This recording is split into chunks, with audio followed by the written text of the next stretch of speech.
The officer picked up the candy that had fallen on the ground. Then he stuffed it into a soldier's mouth. The soldier felt humiliated, but did not dare to speak because he was planning to defect from the country.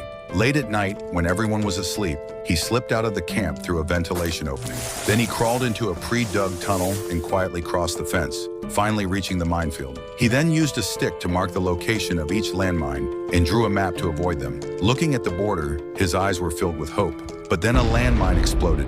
It turned out to be a wild boar. The soldier was worried that he would be discovered and hurriedly returned to the camp. The next day, he forged a pass and sneaked into the officer's office. He used a thin pen to open the cabinet and stamp the pass. Then he observed with a telescope and found that leaving through the main gate was the safest, so he helped a drunk officer into the car. Then he pretended to be the driver and drove towards the gate. Suddenly, the officer woke up. The soldier was sweating all over. Fortunately, the officer just asked for water. The soldier immediately handed it over. Thus, the man successfully left the camp. The officer was left in the wilderness. However, not long after the soldier left, he found that the car was out of gas. Meanwhile, the military was catching up. To avoid being caught, the soldier had to run as fast as he could.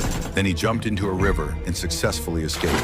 He reached the border area and called the defector's phone. However, the officer caught up. The soldier tried to run away but was shot by the officer. But the soldier endured the intense pain and continued to run forward, because as long as he crossed that borderline, he would survive. Then the officer shot at him again. The soldier reached out his hand in desperation to touch the borderline. Only when he touched the borderline did he relax. At that moment, several border soldiers came over with guns. The officer silently looked at the soldier and finally left.